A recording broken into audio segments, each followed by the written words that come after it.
Bonjour tout le monde. Commençons avec notre texte que je vais lire, un texte que nous connaissons tous par cœur, mais il s'agit du Notre Père dans l'évangile selon Matthieu. C'est le Seigneur Jésus lui-même qui nous apprend à prier. Et qu'est-ce qu'il dit? Matthieu 6, verset 9 et suivant. Priez donc ainsi. Notre Père, toi qui es dans les cieux, que tu sois reconnu pour Dieu, que ton règne vienne, que ta volonté soit faite, et tout cela sur la terre comme au ciel. Donne-nous aujourd'hui le pain dont nous avons besoin. Pardonne-nous nos torts envers toi, comme nous pardonnons nous-mêmes les torts des autres envers nous. Gardez-nous de céder à la tentation. Pour ceux d'entre vous qui lisent dans la traduction de Louis II, ce n'est pas « ne nous induis pas en tentation », qui à mon sens est une traduction carrément blasphématoire. C'est Satan qui nous induit en tentation, c'est pas le Seigneur. Donc, gardez-nous donc de céder à la tentation, meilleure traduction. Et surtout, délivre-nous du diable, car c'est à toi qu'appartient le règne et la puissance et la gloire à jamais. Prions le Seigneur. Notre feu doyen, M. Courtial, qui nous disait, quand tu prêches, tu cherches dans l'assemblée un enfant de 7 ans et tu prêches pour lui. Et s'il ne te suit pas, c'est que tu as loupé ton truc. Le texte aujourd'hui porte sur la prière et notre Père. Alors, la prière, c'est une chose mystérieuse, n'est-ce pas? Pourquoi prions-nous? Les gens me demandent souvent. Si Dieu sait tout, pourquoi vous priez? Mais la réponse est simple, c'est que la prière est la moitié de notre dialogue avec Dieu. La foi chrétienne est une affaire de relation et non pas de religion. Parfois les gens disent « tu es dans la religion ». Je dis « mais la foi chrétienne, ce n'est pas une religion, ce n'est pas des rites et des cérémonies, c'est une relation avec un Dieu vivant, ressuscité ». Et donc dans n'importe quelle relation, le mariage comme les autres, il y a le dialogue. Donc, le Seigneur nous parle dans sa parole et nous lui parlons dans la prière. C'est tout simple. Dieu, il veut le meilleur pour ses enfants et cela implique le dialoguer avec lui. Et nous sommes créés à son image. Il est le Logos, la parole incarnée. Et d'ailleurs, c'est ce qui distingue les êtres humains de toutes les autres formes de vie. C'est que nous avons la parole. La parole, donc avec la communion fraternelle avec d'autres croyants et la prière, ce sont les trois qu'on appelle les moyens de grâce que le Seigneur nous a donnés. Et par moyen de grâce, nous entendons le moyen qu'il utilise habituellement pour nous faire grandir dans la foi. Et c'est une grave erreur que d'ignorer les dispositions de Dieu pour notre croissance spirituelle. Mais il y a un problème concernant la prière. Si Dieu sait, il même prédit tout ce qui arrive, pourquoi prions-nous des prières de supplication? Alors, nous adorons notre Créateur par des prières d'adoration et les chants, comme nous venons de faire. Nous prions, nous chantons sa gloire, nous écoutons la lecture de parole de Dieu. Tout cela s'appelle rendre un culte à Dieu. Encore, comme M. Courtial nous disait, personne ne fait de culte. Il dit, c'est pas du français. Et encore, c'est moins biblique. Nous rendons collectivement un culte à Dieu. Donc, nous confessons nos péchés par des prières de confession et nous remercions le Seigneur par des prières d'action de grâce. Mais pourquoi des prières de supplication? Écoute, c'est très personnel ce que je vais vous dire, j'espère que vous serez patient. Lors de ma première année au séminaire, en 1976, avant que certains d'entre vous ne soient nés, mais je me suis posé cette question et son corollaire. Si Dieu est souverain et que rien n'arrive sans sa permission, d'ailleurs le Seigneur Jésus dit, il n'y a pas de manneau qui tombe du ciel sans que ton Père le permette. Alors comment la volonté de Dieu ne pourrait-elle pas être faite? Tout ce qui arrive, ça arrive par la volonté de Dieu, n'est-ce pas? Oui et non. Alors je me débattais avec cette énigme. Lorsque j'ai reçu, je dirais, une explication encore de notre sage doyen, M. Courtial, lorsqu'il a expliqué la distinction entre ce qu'on appelle la volonté décrétive de Dieu et la volonté préceptive de Dieu. Alors, ce sont des termes un peu techniques que je vais vous expliquer. Décrétive, ça veut dire ayant la force de décret, relative à un décret émis par une autorité. Donc, la volonté décrétive de Dieu concerne les choses qu'il a décrétées de toute éternité et qui vont se réaliser inévitablement malgré l'opposition satanique et parfois humaine. Par exemple, la mort sacrificielle de Jésus pour nos péchés, Dieu l'a prévu de toute l'éternité, d'après la Bible. Là, il y a la première prophétie dans l'Ancien Testament concernant ce sacrifice pour le péché, se trouve en Genèse 3,15, où le Seigneur annonce que la postérité de la femme, d'Ève, allait écraser la tête du serpent. Et donc, ailleurs, partout dans l'Ancien Testament, on parle du serviteur qui devrait venir. Le prophète Isaïe, particulièrement, il parle de cela. Donc, c'était décrété par Dieu. En revanche, la volonté préceptive de Dieu fait référence à ses préceptes, ses commandements ou ses principes destinés à servir de règle générale d'action. Nous devons obéir les préceptes de Dieu. Alors, comprendre donc la distinction entre ces deux mots nous permet de comprendre comment la volonté de Dieu peut et ne peut pas s'accomplir sur la terre comme au ciel. Alors, dans notre texte du Notre Père, il s'agit bien entendu de la volonté préceptive de Dieu, à laquelle nous devons obéir pour notre propre bien. En d'autres termes, ce que Dieu a décrété de toute éternité se réalisera inévitablement. Cependant, il impose toujours des exigences à ses créatures, nous, qui sont tenus d'obéir à ce qu'il a décrété pour notre bien. Il nous invite en quelque sorte à suivre son programme. Et lorsque nous désobéissons, il utilise d'autres moyens pour accomplir son plan. Alors je vous donne l'exemple, les frères de Joseph, dans le livre de la Genèse, qui l'ont vendu comme un esclave en Égypte. Ces scélérats étaient coupables d'avoir violé plusieurs préceptes fondamentaux de Dieu concernant la manière dont il faut traiter ses frères, n'est-ce pas? C'est pas très chrétien, pour ainsi dire, de vendre ton frère comme un esclave. Mais Dieu s'est servi de leurs actions pécheresses pour libérer plus tard son peuple de l'Égypte. Et comme Joseph a dit à ses frères, vous avez voulu me faire du mal et Dieu l'a transformé en bien. Il en va de même pour Judas, un autre scélérat qui a trahi le Seigneur Jésus. Dieu a utilisé le comportement ignoble de Judas pour accomplir son plan.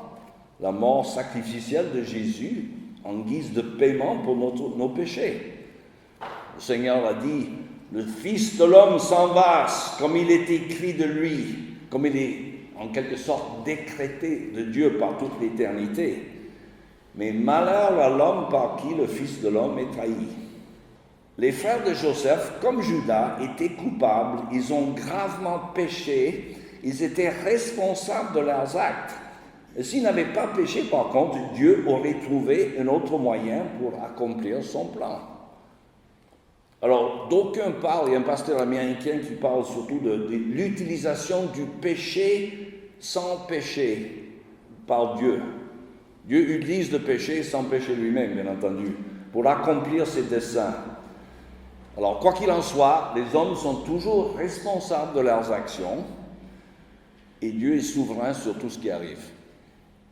Maintenant, vous pensez tous, bien sûr, à Romains 8, 28. Le Seigneur dirige toutes choses pour le bien de ceux qui aiment Dieu et qui sont appelés selon son dessein. Dieu est totalement souverain et nous sommes entièrement responsables de nos actions. C'est mystérieux, mais nous pouvons l'illustrer plutôt simplement. J'ai mon stylo. En 30 secondes, je vais faire quelque chose avec, je ne sais pas encore. Mais Dieu, avant la fondation du monde, de toute l'éternité, comme il est omniscient, il sait ce que je vais faire avec mon stylo. Tiens, je l'ai remis dans ma poche. Dieu le savait. Est-ce que je n'étais pas quand même responsable de l'avoir fait? Bien sûr, c'est curieux, mais c'est ça. Vous savez que j'enseigne souvent dans les pays musulmans en Afrique. Ils ont une vision quelque peu, je dirais, fataliste de l'univers. Dans la conception musulmane, Allah est un Dieu, on dit transcendant, mais pas tellement immanent. Il est très éloigné des hommes. Alors je dois donc rappeler souvent à mes étudiants la différence entre ce qu'on appelle le déisme et le théisme. Alors le déisme, si vous voulez, c'est la croyance qui était très répandue en France pendant au XVIIIe siècle. Les gens comme Jean-Jacques Rousseau et Voltaire, ils reconnaissaient l'existence d'un être suprême parce qu'ils savaient que c'était une condition nécessaire pour expliquer l'univers. Voltaire qui avait dit « L'univers m'embarrasse, je ne puis songer qu'il existe cette horloge qui n'est point d'horloger. » Donc il est un être suprême, c'est sûr. Et même d'ailleurs depuis Descartes, Descartes qui n'était pas un chrétien, mais qui disait que Dieu était nécessaire pour lui. Il avait donné le premier chic-note pour démarrer tout l'univers. Donc les déistes croient que Dieu, cet horloger divin, a mis la machine en mouvement. Mais depuis, il s'est retiré de toute implication dans sa création. Il laisse cette horloge cosmique suivre son cours. Tout simplement. Tout ce qui se passe n'est qu'une relation de cause et d'effet. Alors Dieu n'est pas, selon cette conception-là, impliqué dans sa création. Alors lorsqu'il y a eu le grand tremblement de terre à Lisbonne en 1755, les déistes n'ont pas été gênés intellectuellement, alors que les chrétiens se demandaient ce que Dieu faisait.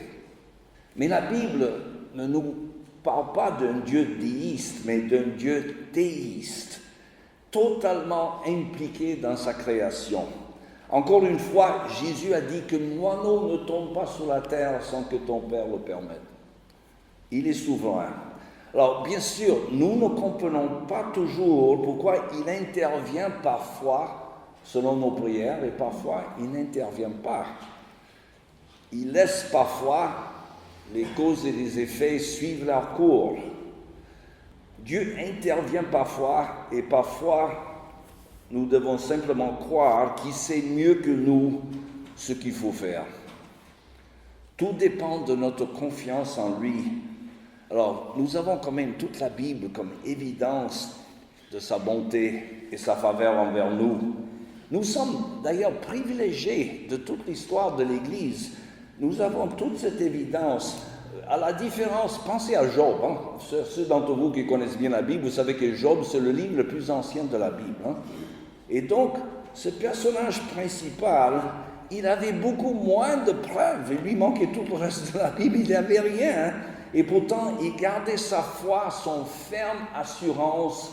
Il disait, je sais que mon Rédempteur vit. Sa confiance était basée sans doute dans sa vie de prière. Il s'approchait de Dieu dans la prière, parce qu'il n'avait pas trop d'évidence biblique. Communion fraternelle, je ne sais pas combien de croyants il y avait à son époque. Donc, quelle est la profondeur de nos relations avec Dieu? Alors, ça dépend beaucoup de la prière. En guise d'illustration, je vous raconte cette histoire célèbre, et je vais peut-être lire un peu parce que je voudrais être précis et ne pas faire de faute. La parabole du chef de la résistance. On est bien placé en France pour en parler. La question, faire confiance à Dieu, même si nous ne comprenons pas pleinement ce qu'il fait, est-ce que c'est raisonnable? Alors, l'une des réponses les plus éclairantes a été apportée par le philosophe anglais Basil Mitchell dans sa célèbre parabole du chef de la résistance. Alors, imaginez-vous que vous êtes en France occupée pendant la Seconde Guerre mondiale et que vous souhaitez rejoindre le mouvement de résistance contre les nazis. Alors, un soir, dans un bar du coin, un inconnu s'approche de vous, il se présente comme le chef des partisans locaux. Il passe la soirée avec vous en vous expliquant les exigences générales de vos fonctions, vous permettant d'évaluer sa fiabilité et vous proposant de ne pas aller plus loin. Mais son avertissement est sévère. Si vous vous engagez, votre vie sera en danger. Ce sera votre seule rencontre avec lui, face à face. Et ensuite, vous recevrez des ordres et vous devrez les suivre sans se poser des questions et souvent dans l'ignorance totale du pourquoi et du comment des opérations. Et toujours avec la peur terrifiante que votre confiance soit trahie. Est-ce qu'une telle confiance est raisonnable? Alors parfois, ce que fait le chef de la résistance est évident. Il aide les membres de la résistance. Dieu merci, il est de notre côté, dites-vous. Mais parfois ce n'est pas évident. Il est en uniforme de la Gestapo, arrêtant des partisans et, à votre insu, les libérant pour les aider à échapper aux nazis. Mais il faut toujours faire confiance et suivre les ordres sans poser de questions. Malgré les apparences, quoi qu'il arrive, le chef de la résistance, il sait mieux que nous comment il faut faire. Ce n'est qu'après la guerre que les secrets seront dévoilés, que les vrais camarades disculpés et les traîtres démasqués et les explications interprétées. Alors, cette parabole de chef de la résistance illustre bien les dilemmes de la foi dans un monde déchu. Le mal n'est pas un problème parce que Dieu est trop petit et bien qu'il fasse de son mieux, mais c'est parce que Dieu est si grand qu'on ne peut pas s'attendre à ce que nous sachions ce qu'il fait. Alors, la parabole explore si nous avons des bonnes raisons de faire confiance à Jésus, le chef de la résistance. Alors, les chrétiens, ils peuvent regarder Jésus et dire « Seigneur, je ne comprends pas tout ce que tu fais, mais j'ai confiance en ta bonté. Tu es de mon côté. Ces voies sont bien au-delà de nos voies, comme dit le prophète Isaïe. » Alors revenons à notre texte sur la prière. Que ta volonté soit faite sur la terre comme au ciel. Quelle est l'application de ce passage? Il faut toujours finir un sermon avec le mode d'emploi. Quelle est l'application? Mais en fait, comme il s'agit d'une partie de la prière du Seigneur, je dirais que c'est une exhortation à prier. Le Dieu souverain a établi un univers de cause à effet, tout en se permettant d'intervenir dans chaque détail. Et il intervient lorsque son peuple prie. Il nous l'a dit d'ailleurs, souvent. Et en plus, il nous demande de prier sans cesse. L'apôtre Jacques dit, et je le cite, « La prière fervente du juste a une grande efficacité. » Et ensuite, il nous donne une illustration. Je le lis. « Élie était un homme de nature semblable à la nôtre. Il pria avec insistance pour qu'il ne pleuve pas. Et il ne tomba pas de pluie sur la terre pendant 3 ans et 6 mois. Et puis, il pria de nouveau, et le ciel donna de la pluie, et la terre produisait ses fruits. » Jacques 5, Dieu exauce les prières et modifie les circonstances comme lui seul peut le faire. Il y a des années que nous étions dans le ministère à Marseille, et à l'époque, nous partagions une chapelle avec une congrégation catholique romaine, dont le prêtre était très libéral, c'est le mot poli. Après que plusieurs personnes dans son église, de sa paroisse, ils ont traversé des épreuves, ils sont venus demander au prêtre des conseils sur la prière, et le prêtre a décidé de faire une conférence sur la prière. Je ne voulais pas manquer cette conférence. Et d'ailleurs, beaucoup d'autres n'ont pas voulu le manquer. C'était la seule fois dans toutes les années qu'on était là que la chapelle était pleine à craquer. Plus de 150 personnes. C'était une chapelle à peu près grande comme cette salle. Alors le prêtre commence sa conférence avec la phrase suivante.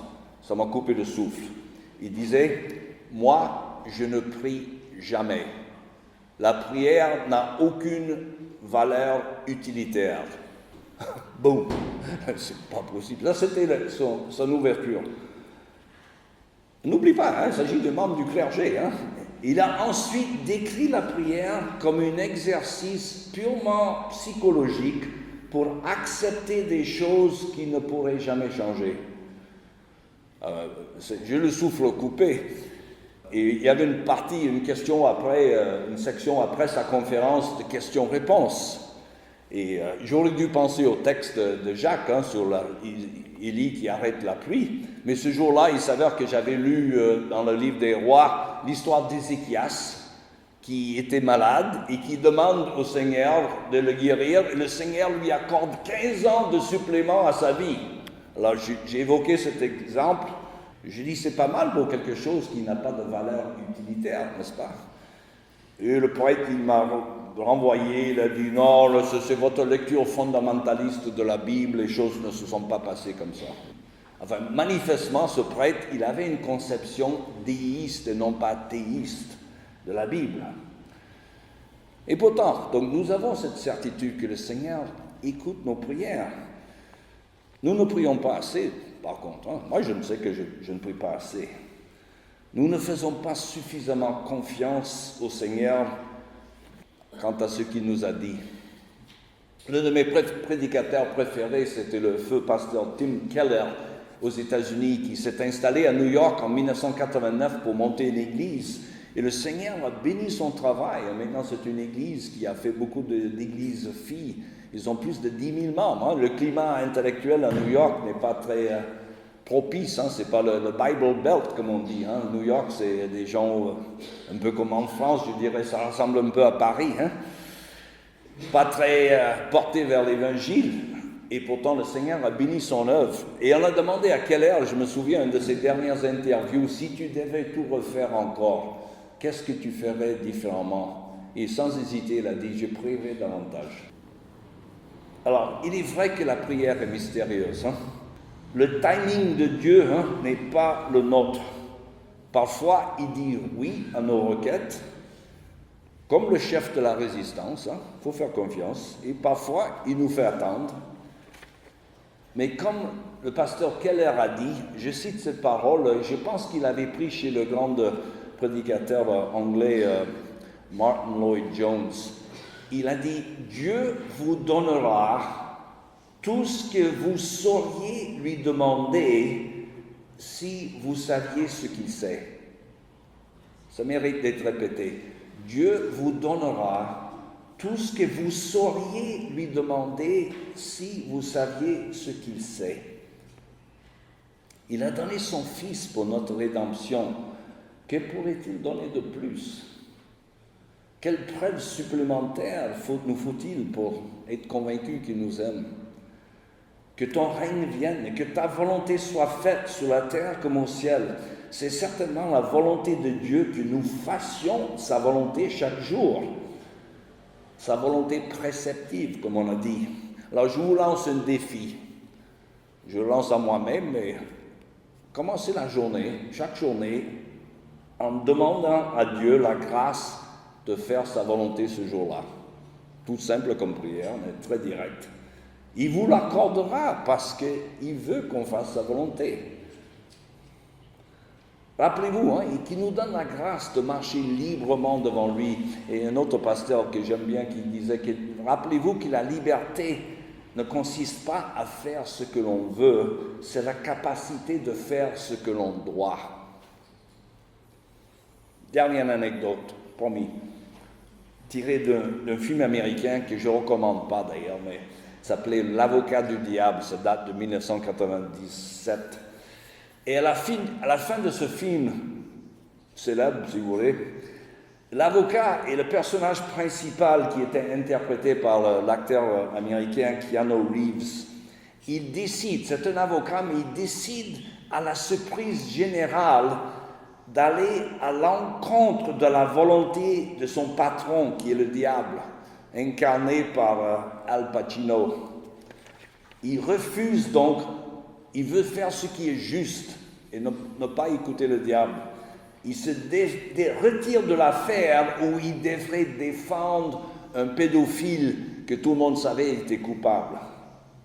Alors qu'il sort, quand il annonce sa décision devant la cour, c'est la grande consternation, il sort du tribunal et un journaliste qui lui court après et dit « il faudrait que je fasse une interview avec vous, monsieur. » Il dit « Pourquoi? Il n'y a pas d'histoire. » Il dit « Un avocat avec une crise de conscience, ça c'est une grande histoire, monsieur. » Il décide, il dit « D'accord, je vous accorde une interview. » Il dit « Ouais, je ferai sous-entendu, le journaliste va écrire une histoire très élogieuse à l'égard de cet homme. » Ça ne signifie pas pour autant le triomphe du bien sur le mal, car l'ironie, c'est que Satan peut utiliser même une bonne décision, comme celle qu'a prise l'avocat, à notre détriment, s'il parvient à susciter en nous un sentiment d'autosatisfaction qui nous pousse à ressentir une sorte de supériorité éthique,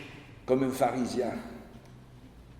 Alors le film se termine avec le caméra qui braque sur le visage du journaliste et qui se transforme mystérieusement en celui du diable, joué par Al Pacino. Et le diable sourit et dit « Ah, la vanité, c'est toujours mon vice préféré. » C'est parallèle à ce qu'a dit un grand écrivain puritain du XVIIe siècle, Richard Baxter, qui disait qu'à peine il se repentait d'un péché, qu'il se rende compte que même sa repentance est entachée de duplicité et qu'il doit maintenant se repentir de sa repentance. C'est un cercle vicieux. Nous sommes pécheurs. Et en plus, la vie est un long combat, frères et sœurs. C'est un combat perdu d'avance si nous essayons de nous en sortir tout seuls. Mais nous n'avons pas à le faire. Nous avons un Seigneur qui connaît nos faiblesses. Il veut nous aider, mais nous devons lui demander humblement par la prière. En toutes choses, prier sans cesse. Nous ne laissons pas à lui demander la grâce d'obéir à ses préceptes. Que ces préceptes s'accomplissent dans chacune de nos vies. C'est cela la prière. Jésus dit, sans moi, vous ne pouvez rien faire. Prions le Seigneur. Seigneur, c'est vrai que sans toi, nous ne pouvons rien faire, mais avec toi, nous pouvons tout faire, car tu nous donnes la grâce, si nous sommes assez sages de te le demander tous les jours. Et nous prions, Seigneur, je prie pour moi-même et je prie pour tous ceux qui m'écoutent, que tu nous donnes la sagesse de commencer chaque journée en te demandant la grâce d'obéir à ta volonté, que ce soit clair et net ce que nous avons à faire, que nous ayons chaque jour la grâce de nous oublier nous-mêmes, de nous charger de nos croix et de te suivre et de faire ce que tu as pour nous à faire selon tes préceptes. Donne-nous cette grâce pour le nom et l'honneur de notre Sauveur Jésus-Christ. C'est en son nom que nous prions. Amen.